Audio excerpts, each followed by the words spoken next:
여러분 다 잘 지냈어요? 오늘은 5장 딥러닝과 텐서플로우를 공부할 예정입니다. 5장은 4장에서 공부했던 퍼셉트론, 다층 퍼셉트론을 깊게 만들어서, 즉 딥하게 만들어서 신경망을 학습하는 그런 딥러닝을 공부를 할 거예요.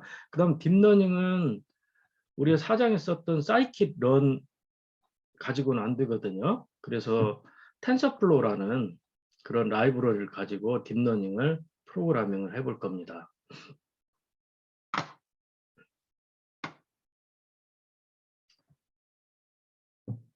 딥러닝은 방금 말씀드린 것처럼 신경망에 층을 많이 두어, 즉 깊게 만들어서 성능을 높이는 기술이라고 보면 되고, 현재 영상인식, 음성인식, 뭐 언어 번역들 굉장히 잘하잖아요. 뭐 스마트폰에 있는 것들도 아주 잘하고 그러는데, 그런 최첨단 인공지능 제품을 딥러닝으로 다 만들었다고 보면 돼요. 그리고 지금 배우는 5장, 그 다음에 6장, 7장도 마찬가지예요. 그 다음 8장의 순환신경망, 그 다음 9장의 강화학습, 10장의 생성모델, 12장의 설명 가능 인공지능. 이게 다 그 딥러닝하고 관련이 되는 장들이고요. 딥러닝 프로그래밍에 쓰는 그 라이브러리 또는 뭐 패키지라고도 부르죠. 그래서 그거는 크게 보면 텐서플로우와 파이토치가 있는데, 이 책은 이제 텐서플로우를 사용한다는 거고,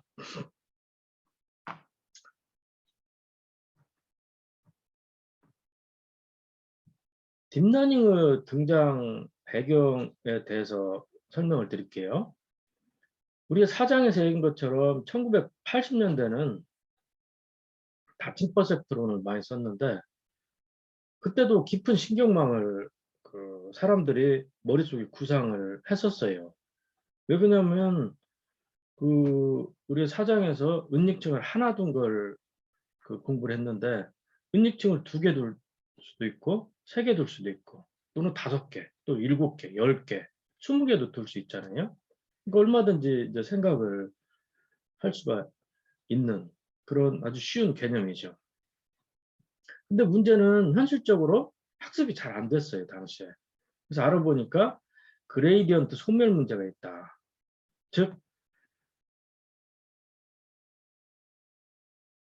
그 학습 알고리즘이라는 게 기본적으로 그 미분을 해서 그 미분값을 기반으로 그 역으로 출력층에서 입력층 쪽으로 역으로 진행을 하면서 가중치를 변경을 해 놓는 건데, 이때 그 미분값, 즉 그레이디언트를 가지고 그 가중치를 갱신을 해요. 근데 문제는 이 미분값이 오른쪽에서 왼쪽으로 갈수록 점점 작아지는 현상이 있거든요. 그래서 입력층 가까이 가면 그레이디언트가 0에 가까워져서 갱신이 거의 일어나지가 않아요. 그래서 이것을 우리가 보통 그레이디언트 베니싱 문제, 그레이디언트 소멸 문제라고 부르는데, 알고 보니까 이런 수학적으로 이런 문제가 있었다는 거죠. 그다음 또 하나는 당시에는 이제 데이터셋이 좀 작았죠. 깊어지면 추정할 매개변수는 엄청 많아지는데, 데이터는 여전히 적어서 과잉적합 같은 게 발생을 한다. 과잉적합은 이제 뒤에서 나올 거예요. 영어로 오버피팅이라고 그러죠. 그 다음 또 하나는 깊기 때문에 이게 시간이 많이 걸려요. 근데 그 당시에는 이제 슈퍼컴퓨터를 쓰는 수밖에 없었는데 아주 비쌌다는 거죠. 슈퍼컴퓨터의 계정을 하나 얻어가지고 쓰는 게 아주 비싸서 보통 대학이나 이런 데서 엄두를 내기가 어려웠다. 딥러닝이 근데 가능해졌어요. 그래서 이제 기술 혁신이 딱 일어났죠. 그리고 그 기술 혁신을 통해서 이제 인공지능이라는 게 아주 뜨거운 기술이 되고 그랬죠. 근데 실제로 딥러닝은 아주 막 새롭게 창안된 그런 이론이나 원리는 그리 많지가 않아요. 거의 그대로예요. 사장에서 배웠던 다층 퍼셉트론과 거의 비슷하다 이거예요. 그러면 어떻게 해서 이 딥러닝이라는 기술 혁신이 이뤘냐 그러면 첫째는 그 병렬 처리기인 GPU, Graphical Processing Unit가 등장을 했는데 이게 지금 한 보통 수십만 원에서 뭐 100만 원, 200만 원 주면 좋은 걸 살 수가 있거든요. 그래서 이 GPU를 꼽으면 속도가 10배 내지 100배 정도가 빨라진다. 뭐 한 100만 원 정도 들면 그 대학원 실험실이나 이런 데서 구매하는데 그리 그 부담스러운 가격은 아니죠. 뭐 개인도 그 구입해서 쓸 수 있는 그런 정도가 됐죠. 그 다음에 인터넷이라는 게 일반화되니까 데이터셋이 커졌다. 예를 들면 이미지넷이라는 그 자연 영상을 수집해서 모아놓은 그런 데이터셋이 있는데 이게 한 1,400만 장 정도 된다는 거죠. 이게 이제 인터넷이라는 게 있기 때문에 가능해졌죠. 그 다음에 이제 그 학습 알고리즘도 발전을 했어요. 예를 들면 활성함수로 시그모이드를 썼었는데 레루 함수를 발견했어요. 훨씬 간단한데 그레디언트 소멸 문제 이런 것들이 그 완화됐다. 그 다음에 뭐 가중치 감시라든지 드랍아웃이라든지 조기 멈춤 뭐 이런 류의 이제 규제 기법, 레귤러리제이션 기법들이 많이 발견이 됐고, 그 다음에 손실함수를 보통 우리 사장에서 배웠던 mean squared error, 평균 제곱 오차를 보통 많이 썼는데 이거 말고도 더 좋은 크로스 엔트로피라든지 이런 그 손실함수 개발이 됐고, 옵티마이저도 기본적으로 스토캐스틱 그라디언트 디센트 SGD가 표준이었는데 SGD를 개선한 여러 가지 옵티마이저들이 나왔다.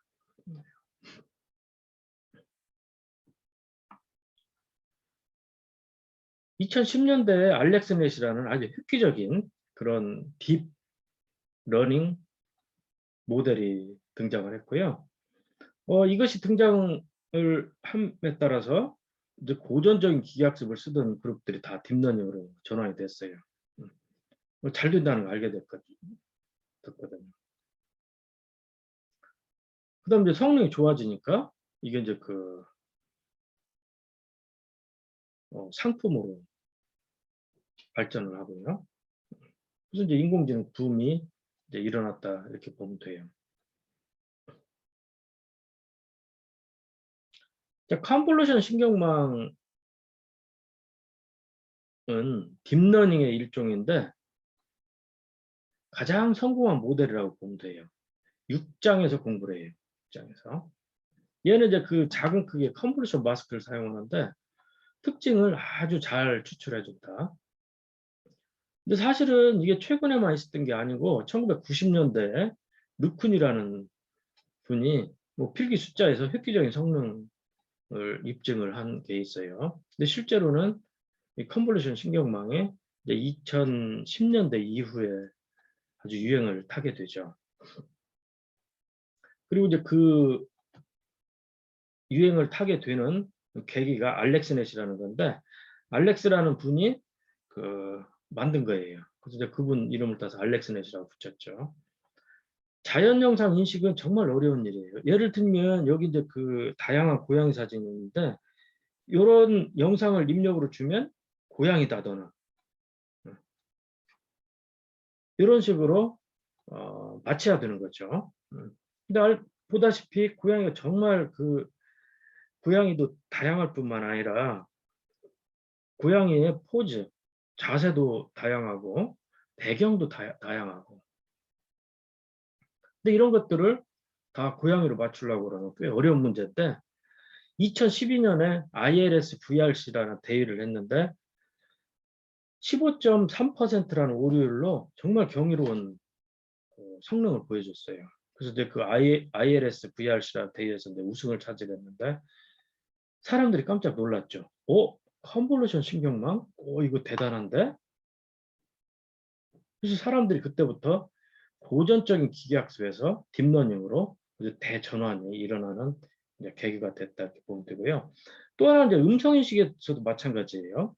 굉장히 그 성능 향상이 답보 상태였는데 딥러닝을 적용을 하니까 그 오류율이 단숨에 20%만큼 줄었다는 거예요. 이제 힌턴 교수가 이런 현상을 보고 이 10년 걸릴 일을 단번에 이뤘다. 딥러닝으로. 이렇게 이제 자평을 했다는 일화가 있어요. 이미지넷은 아까 얘기 드린 것처럼 자연 영상을 모아놓은 데이터셋이에요. 아주 그 대용량의 데이터셋이고 부류가 한 2만 부류예요. 그 중에 한 부류가 아까 봤던 캣, 고양이고 뭐 개, 하마, 자동차, 자전거, 비행기, 트럭, 사람, 그러니까 한 2만 부류 자연 영상에 나타나는 물체 2만 부류에 대해서 각각의 부류에 대해서 한 500장 내지 1000장이니까 이게 아까 얘기한 것처럼 한 1400만 장 정도가 된다는 거예요. 굉장히 그 대용량 데이터셋이죠. 아까 얘기한 ILS VRC라는 대위는 이 이미지넷에서 부류를 1000개만 이렇게 뽑아냈어요. 그래서 1000부류 분류 문제예요. 그리고 훈련 집합은 120만 장, 검증 집합 5만 장, 그 다음에 테스트 집합 15만 장으로 구성이 되고 110만 장으로 학습을 한 다음에 15만 장으로 테스트를 해서 누가 성능이 높은지를 겨루는 그런 대입니다. 예를 들면 고양이가 있는 영상을 그 신경망에 입력을 했는데 캣 고양이를 0.9 확률로 하고 도구를 0.9라고 그러고 뭐 이렇게 쭉 있다 그러면 1순위로 캣을 맞췄죠. 그러니까 1순위로 맞힌 것으로 이제 간주를 해요. 근데 캣 영상을 줬는데 도그 0.5 확률, 베어 0.3 확률, 스윙 0.1 확률, 캣 0.09 확률, 아바쿠스 0.02 확률이라고 그러면 그 1순위는 아니지만 2, 3, 4순위에 들어있잖아요. 4순위. 그래서 그 5순위 정확률은 그냥 5등 안에 들어있으면 그 맞춘 걸로 이제 간주를 하는 거죠. 그래서 ILS VRC 대위는 1순위 오류율하고 5순위 오류율 두 가지로 이제 성능을 측정하는데 2012년에 알렉스넷은 5순위 오류율 15.3%를 달성을 했다. 그리고 사람들을 깜짝 놀랬다는 거고 불과 3년이 지난 뒤에 마이크로소프트 팀이 그 지름길 연결을 하는 아이디어를 구현해서 레스넷이라는 그 새로운 딥러닝 모델을 제안을 했는데 얘는 3.5%의 5순위 오류를 우승을 해요. 3년 만에 획기적인 또 성능 개선이 있었다 이렇게 보면 되고 우리 이제 레슨넷은 그 다음 장 6장에서 이제 공부를 할 거예요. 실제로 이제 그 시험에서 써보기도 하고요.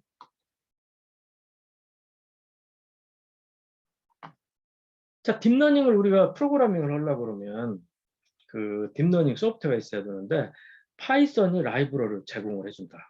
다행스러운 일이에요. 그리고 현재는 텐서플로우하고 파이토치가 대세고 예전에는 뭐 시아노라든지 카페라든지 이런 게 있었는데 지금은 거의 죽어 있다. 숨만 꼴깍꼴깍 쉬고 있다 이렇게 보면 되고 실제로는 텐서플로우하고 파이토치 둘 중에 하나 써요. 거의 그 이게 이제 구글 트렌드에서 구한 그래프인데 거의 그냥 그 비슷한 그런 점유율을 좀 보이고 있어요. 텐서플로우는 구글에서 만들었고 파이토치는 페이스북에서 만들었고 텐서플로우 2015년 그 이듬해인 2016년에 파이토치가 공개가 됐고요. 그 다음에 여기 보면 이제 케라스라는 애가 있는데 이 텐서플로우와 케라스는 그 같은 쌍둥이라기보다도 그 둘이 이제 한 몸이 돼버렸어요. 한 몸이. 사실 텐서플로우로 프로그래밍 하는 것은 약간 어려워요. 그래서 그 텐서플로우 위에서 더 쉽게 프로그래밍을 할 수 있게 만든 라이브러리가 이제 케라스고, 전에는 이게 이제 그 별도의 라이브러리였는데 지금은 이제 하나의 라이브러리로 합쳐졌다 이렇게 보면 돼요. 자, 우리는 텐서플로우보다 프로그래밍이 쉬운데 케라스를 써요. 근데 이 둘이 한 몸이 됐기 때문에 그냥 우리가 굳이 케라스를 쓴다 이렇게 얘기를 않고 텐서플로우를 쓴다 이렇게 이 책에서는 이제 얘기를 할 거예요.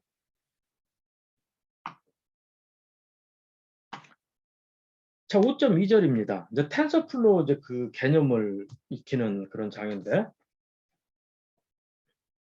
자, 여러분 이제 텐서플로우를 쓰려고 그러면 그 책에서 여러분 소개한 것처럼 pip 인스톨 텐서플로우를 해가지고 텐서플로우 라이브러리를 여러분 PC나 노트북에 설치를 먼저 해야 돼요. 설치를 마치면 여러분이 그 프로그램 5-1을 실행을 시킬 수가 있어요. 일행을 보면 텐서플로우를 임포트 해가지고 tf라는 이름으로 그 임포트를 하고 tf.버전 이러면 그 버전을 여러분이 볼 수가 있어요. 언더바 2개를 치고 버전하고 언더바 2개를 치고 이렇게 프린트를 하면 버전을 알 수가 있고 출력 결과를 보면 2.0.0 그래서 그 2.0.0 버전이고 지금 아마 2.1이나 2.0.2나 한 그 정도가 될 것 같아요. 그 다음에 이제 사행에서 tf라는 라이브러리에 랜덤이라는 클래스가 제공하는 유니폼이라는 함수를 호출했어요. tf도 자체적으로 랜덤 함수를 가지고 있어요. 그리고 이제 유니폼은 그 균일한 분포에서 그 난수를 생성하라는 거고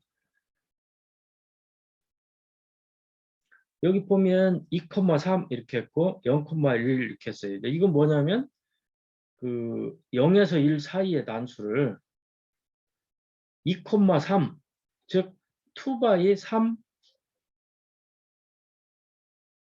배열로 만들어내라 이거죠. 6개를 하고 구조가 2행에 3열.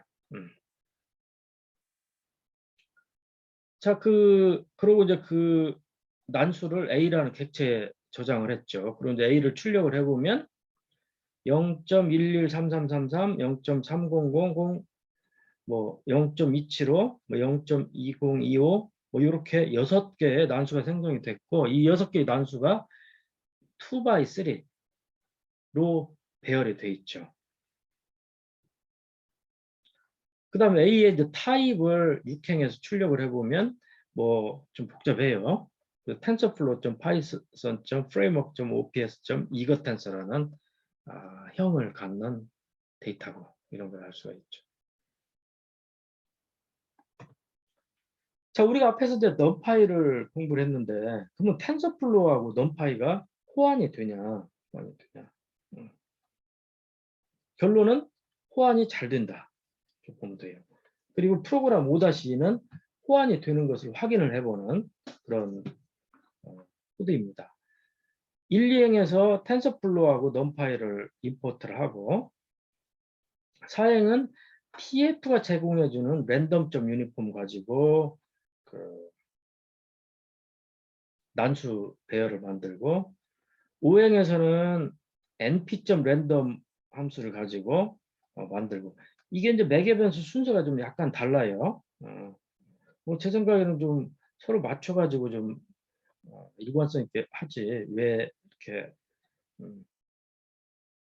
텐서플로우는 범위를 뒤쪽에다 배치를 했고 이제 넘파이는 앞쪽에 배치하고 그랬죠. 어쨌건 이건 이제 그 따라줘야죠. 우리는 따라주고. 그럼 이제 t라는 객체하고 n이라는 객체가 나오는데 얘는 둘 다 2by3에 배열을 갖는데 그 요소들이 0에서 1 사이에 난수들을 갖는 그런 경우죠. 그리고 이제 출력을 한번 t도 해보고 n도 해보면 이렇게 이제 그 난수 배열이 만들어지고 또 넘파이로 만든 난수 배열이 만들어지고 그랬죠. 그리고 여러분이 여기 이제 타입을 잘 보면 그 텐서플로우를 만들어내는 tf.tensor 타입이고 numpy로 생성하는 nd array 타입이고 이렇게 됐죠. 그 다음에 이제 t 더하기 n을 해가지고 그 텐서 타입하고 numpy 타입을 덧셈을 했죠. 그럼 여러분이 그거 될까? 이렇게 이제 의문을 가질 수 있는데 결론은 된다. 호환이 된다. 그리고 그 RDS는 두 개의 배열을 더한 그런 게 되고 RDS를 출력을 해보면 얘도 역시 2x3의 배열이고 뭐 얘하고 얘 더한 거가 이거가 되고 얘하고 이거 더한 게 얘가 되고 그래서 이제 6개를 덧셈을 한 결과가 이렇게 보여지죠. 자, 우리가 지금 쓰는 게 텐서플로 2.0이에요. 근데 텐서플로 2.0은 텐서플로 1.0에 비해서 엄청나게 뭔가 많이 바뀌었어요. 좋아졌어요. 편해졌어, 우리 프로그래머들의. 첫 번째는 텐서플로하고 넘파이 호환이 돼요. 방금 우리가 본 것처럼 두 개가 다른 타입인데 덧셈이 된다. 그리고 우리가 원하는 그런 결과까지 만들어져요. 그 다음에 또 하나는 텐서플로 1.0에서는 이렇게 덧셈을 한 다음에 출력을 하면 이 출력이 안 됐어요. 그 다음에 이 텐서플로로 만든 이 배열도 출력이 안 됐어요. 출력이 안 됐어요. 넘파이는 돼요. 넘파이는 당연히 돼요. 앞에서도 많이 해봤고 부록에서도 많이 해봤죠. 그게 이제 안 되는 이유가 텐서플로우는 이런 식으로 이제 그 내부적으로 이제 계산 그래프, 컴퓨테이션 그래프라는 걸 만들거든요. 근데 버전 1에서는 계산 그래프를 만드는 단계하고 실제 계산을 실행하는 단계가 엄격하게 구분이 되어 있어요. 그래서 이런 식으로 랜덤 유니폼을 해가지고 T를 만들면 계산 그래프만 만들어져 있어요. 그래서 출력이 안 돼. 그 다음에 덧셈은 결과도 마찬가지예요. 덧셈 자체가 호환이 안 됐었죠. 안 됐었죠.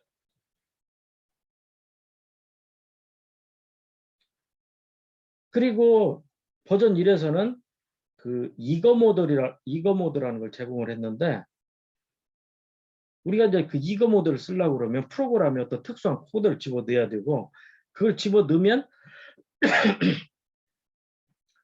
그 프린트로 출력이 됐어요. 좀 불편했죠. 근데 텐서플로 버전 2, 우리가 쓰고 있는 버전 2에서는 반대예요. 기본이 이거 모드예요. 이거 모드. 그래서 그냥 하면 출력이 돼요. 반대로 계산 그래프 만드는 단계하고 실행하는 단계를 구분을 하려고 그러면 이제 특수한 코드를 집어넣어야 되고 그 특수한 코드를 집어넣어서 이거 모드가 아닌 모드를 가지고 실행을 하면 좀 속도가 빨라지는 장점이 있어요. 자, 이 책은 그냥 기본인 이거 모드를 쓴다. 속도를 좀 약간 희생을 하더라도 생각하면 되고.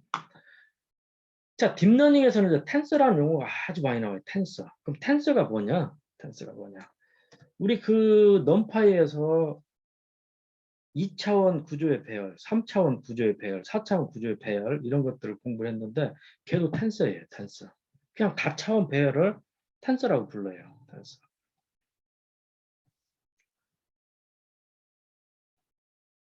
그 넘파이에서는 ND, 어레이 클래스, 텐서플로에서는 텐서 클래스가 둘 다 텐서를 표현하는 그런 클래스다 이렇게 보면 되고요.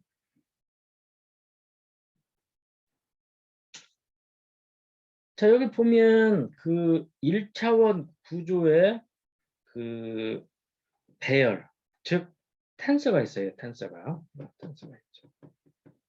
그래서 세 개의 값으로 구성되는 1차원 구조의 텐서. 자, C번 그림은 2차원 구조예요. 2차원 구조. 가로 방향으로도 요소들이 배치가 되어 있고 세로 방향으로도 요소들이 배치되어 있는 2차원 구조죠. 그리고 이제 요 지금 뭐 1.2, 마이너스 0.1, 0.0, 2.1 요게 이제 그 실제 텐서의 예죠. 이제 오른쪽에 있는 이것은 그림이고요. 그림으로 표현한 거고. 참 3차원 텐서는 어떻게 되어 있냐? 이 2차원 텐서가 그 또 다른 축이 있어가지고 그 3차원으로 배치가 되어 있는 거죠. 이제 여기 그 실제 그 얘가 있고요. 4차원 텐서는 어떻게 되냐? 그림 그리기가 난해한데 그 3차원짜리가 이렇게 쭉 또 이렇게 있는 거죠. 그래서 이제 이 3차원짜리가 1개, 2개, 3개 있는 거 이런 꼴이에요. 그리고 실제 배열은 이제 이런 한 사례다 보면 돼요. 자, 그러면 2차원 텐서, 3차원 텐서, 4차원 텐서, 5차원 텐서, 심지어 6차원 텐서 이런 것들이 기계학습에서 종종 발생을 하냐? 맞아요. 종종 발생을 해요. 그래서 여러분이 이걸 잘 이해를 해야 돼요. 이 부분을 여러분이 이해를 잘 못하면, 그리고 이것을 파이썬 코드로 잘 못 다루면 인공지능 못합니다. 못해요. 이해를 하는 수밖에 없어요.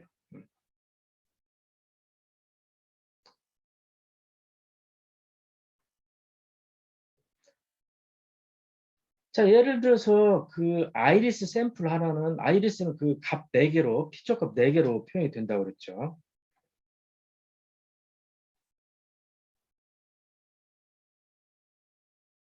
그래서 그 아이리스 샘플 하나는 그 1차원 구조에 이런, 여기 이제 값이 3개 하나 더 있어요. 그래서 이런 구조를 갖는다.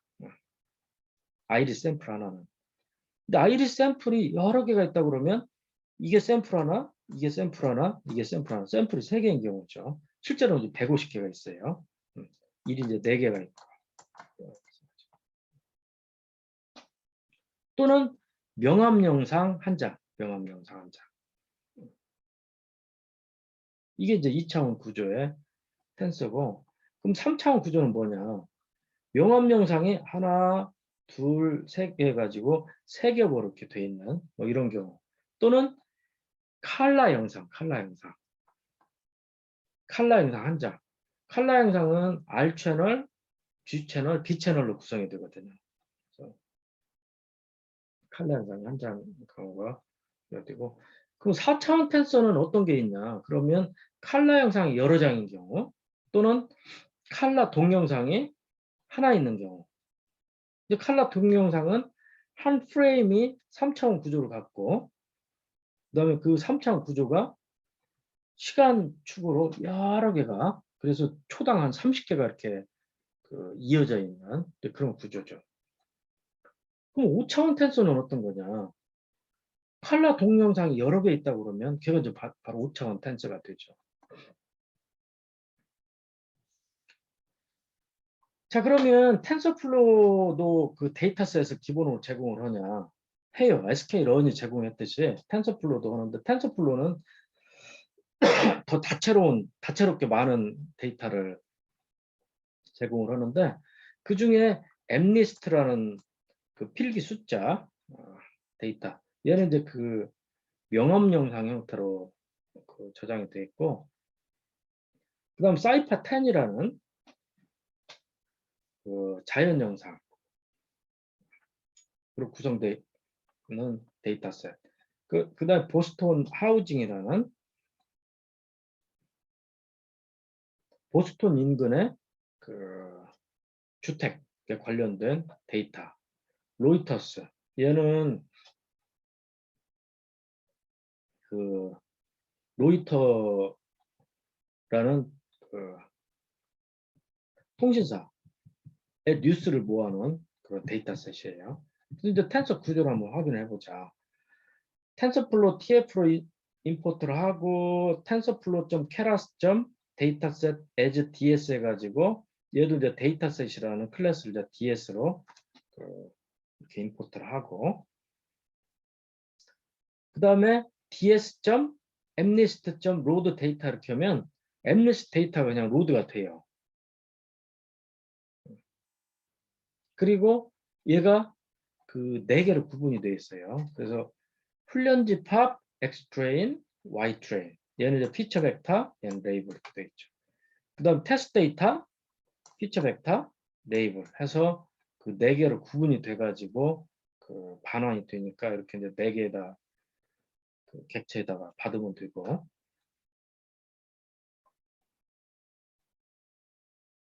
이 Ytrain은 그 0에서 9 사이에 값을 갖는데 그 부류가 10개니까요. 근데 이놈을 이제 원핫 코드로 바꾼다 그러면 tf.1핫 이렇게 하면 돼요. 그리고 ytrain을 원핫 코드로 바꿔라. 부류는 10개다. 그 다음에 int 8, 즉 한 바이트 쓰는 int형으로 저장을 해라 이렇게 되어 있는 거죠. 그리고 그놈을 yy train이라는 객체에다 저장을 해라 이렇게 되어 있고요. 그 다음에 이제 그 xtrain.shape, ytrain.shape, ytrain.shape을 출력을 해보면 이렇게 출력이 돼요. 자, xtrain은 6000, 28, 28이에요. 왜 그러냐면 엠리스트가 28 20 맵에 표현이 되고 2차원 구조죠. 근데 그게 6만 자가 있기 때문에 이제 3차원 구조가 되는 거예요. 그래서 요 xtrain이라는 그 텐서의 구조를 보면 이렇게 생겼죠. 28 바이 28 그리고 여기에 6만 개가 이렇게 6만 개가 들어있다. 6만 개가. 이해가 되죠? 자, 여러분이 이런 그 데이터에 쉐입을 머릿속으로 이제 상상을 할 수가 있어야 돼요. 아주 중요합니다. 이거 못 오면 아까 얘기한 것처럼 여러분 인공지능 못 해요. 프로그래밍 할 수가 없어요. 학생들이 오류를 많이 범하고 그 중간에 그 포기하는 이유도 이런 텐서를 머릿속으로 잘 못 그리니까 그래요. 그래서 이 책에서는 이렇게 이제 그 4개 데이터셋에 대해서 그 텐서의 구조를 한번 들여다보고 있어요. 사이파10은 그 다음 이제 Ytrain은 이제 6만 해가지고 그냥 그 6만 개의 값이 이렇게 쭉 있는 그런 거죠. 샘플 하나, 값 하나씩 해서 이제 6만 개가 있는. 그래서 Ytrain은 그냥 1차원 구조에 6만 개의 값을 갖는 1차원 구조의 텐서고 이것을 이제 원핫 코드로 바꾸면 샘플 하나가 10개의 값으로 표현이 되죠. 그리고 이제 그 10개의 값이 다 0 아니면 1이고 그 중에 하나만 1이고 그래서 이제 그 6만, 100이라는 구조의 텐서가 되는 거고 사이파10은 ds.cypher10.load 데이터로 하면 돼요. 그럼 얘도 xtrain, ytrain, xtest, ytest 이렇게 4개로 구분이 돼서 이렇게 오고 마찬가지로 원합 코드로 바꾸고 그 쉐입을 출력을 해보면 xtrain이 어떤 쉐입이냐면 5만, 32, 32, 32 이런 구조다 이거예요. 이런 구조다. 이 구조를 우리가 그림으로 그려보면 이렇게 생겼어요. 그래서 32 by 32, 그 다음에 그 by 3, 이렇게 되고 이 3은 R 채널, G 채널, B 채널을 나타내요. 그런 게 1, 2, 3 해서 5만 개가 이렇게 돼 있다. 이렇게 보면 돼요. 4차원 구조의 텐서죠.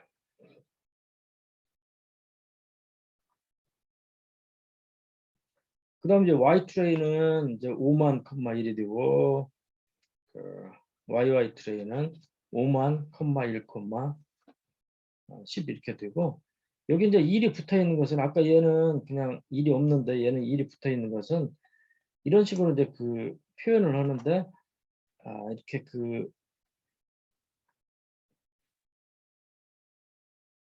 리스트의 리스트 구조로 표현을 해서 그러고 얘는 그냥 리스트 구조로 표현해서 그래요. 이 사이파 10 엠리스트 만든 사람들이 그냥 레이블 구조를 이렇게 표현한 거고 사이파 10은 이렇게 표현한 거예요. 그 사람들 기호에 맞게 그냥 표현이 된 거예요. 그다음 보스턴 하우징은 ds.bostonhousing.load 데이터 하면 되는데 그 엑스트레인을 출력을 해봤더니 404,13 이렇게 돼 있어요. 즉 404개의 샘플이 있는데 한 개의 샘플은 집 하나를, 주택 하나를 나타내는데 13개의 특징값으로 표현이 되어 있는 거예요. 주택이 위치한 곳, 방은 몇 개인지, 그다음 학교는 얼마나 가까운지, 뭐 이런 정보들이 들어있다고 보면 돼요. 로이터스는 그 89,082개의 기사가 들어있는데 각각이 그냥 값 하나로 돼 있어요. 근데 그 값이 그냥 35 이런 정수가 아니고 그 문자 열이에요. 기사를 나타내는 문자야. 그래서 길이가 다 달라요. 그런 구조를 갖고 있다 이렇게 보면 돼요. 자, 여러분이 5.2.2절에 있는 그 텐서 이야기를 잘 책을 읽어봐야 돼요. 그래서 한 두세 번 정도 읽어봐가지고 여러분이 실제로 파이썬에서는 이런 식으로 코딩을 하는데 실제로 걔가 생긴 모양은 이렇게 생겼다. 그것을 여러분이 왔다 갔다 파이썬 코드하고 실제 이 그림 이런 것을 왔다 갔다 하면서 머릿속으로 상상을 할 수가 있어야 돼요. 자, 5.3절은 텐서플로우 프로그래밍인데 오늘은 여기까지만 할게요. 다음 주에 재밌는 텐서플로우 프로그래밍을 한번 해봅시다. 여러분 수고 많았습니다.